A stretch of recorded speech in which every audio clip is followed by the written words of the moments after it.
Hari Arafah adalah hari yang agung dan utama bagi umat Rasulullah SAW terutama. Ada sebuah kisah dan hadis dari Rasulullah SAW sebagai bentuk keutamaan hari Arafah dan juga manjaan kepada umat beliau Sallallahu Alaihi Wasallam. Disebutkan hadis ini adalah hadis isnaduhu sahihun, isnadnya sahih dan diterangkan di berbagai banyak kitab bahwa suatu ketika Rasulullah Sallallahu Alaihi Wasallam sedang berboncengan dengan sepupu beliau, Kanal Fadl bin Abbas radifan lin Nabi, bahwa Fadl bin Abbas sedang boncengan kepada Nabi Muhammad Sallallahu Alaihi Wasallam. Jadi sepupu beliau namanya Fadl bin Abbas. Jadi Abbas adalah putra dari Abdul Muttalib. Abdul Muttalib punya putra Abbas dan punya putra Abdullah. Abdullah punya putra Muhammad, Nabi Muhammad.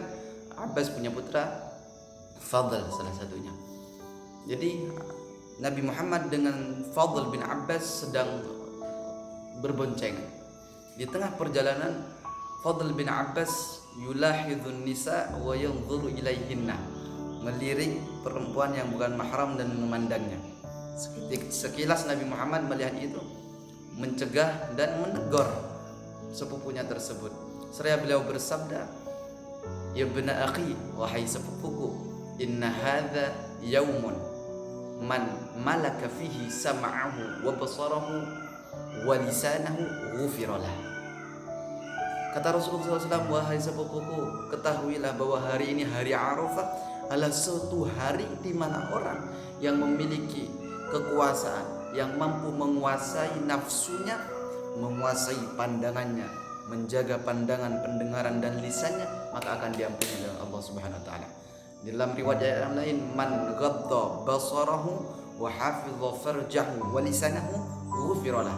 Hari di mana orang yang ketika menjaga pandangannya, menjaga kemaluan dan lisannya, maka akan dapat ampunan dari Allah Subhanahu wa taala. Hari di mana obrolan ampunan Allah Subhanahu wa taala diobrol di hari ini. Ya Allah, hadis ini adalah hadis manjaan bagi kita semua tentunya, hanya dengan tidak melakukan maksiat. Jangan sampai melakukan ketaatan, jangan sampai mengaji, jangan sampai hanya sekedar tidak melakukan kemaksiatan saja sudah dapat ampunan dari Allah Subhanahu wa taala. Allahumma ja'alna minhum. Apalagi kita bisa menambah kebaikan, ketaatan yang insyaallah Subhanahu wa taala kias aulawinya, apalagi yang melakukan ketaatan. Tidak melakukan kemaksiatan saja di hari ini dapat ampunan dari Allah Subhanahu wa taala. Sallallahu alaihi wasallam. Hadis ini menurut saya adalah hadis sebagai motivasi kuat bagi kita untuk meninggalkan maksiat, khususnya di hari Arafah ini. Hadis ini sebenarnya manjaan bagi kita. Bagaimana tidak?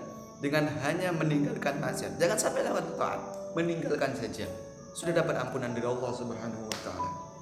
Rahmat dari Allah Subhanahu wa taala kita memiliki nabi seperti Nabi Muhammad sallallahu alaihi wasallam. Kasih sayang beliau kepada umatnya tak terhingga. Hadis ini pun juga menjadikan kita bahwa sosok Nabi Muhammad adalah sosok yang sederhana dan sosok yang menerima siapapun yang masuk dan tidak gengsi. Rasulullah SAW berboncengan dengan Fadl bin Abbas, sepupu Nabi Muhammad. Bagaimana perasaan Fadl bin Abbas?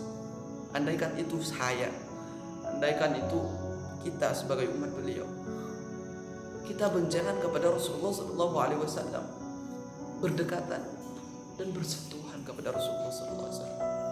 Jangankan kepada Rasulullah sebagai khairul bashar, sebagai umat yang sebagai makhluk yang terbaik kekasih Allah Subhanahu wa taala, kita boncengan.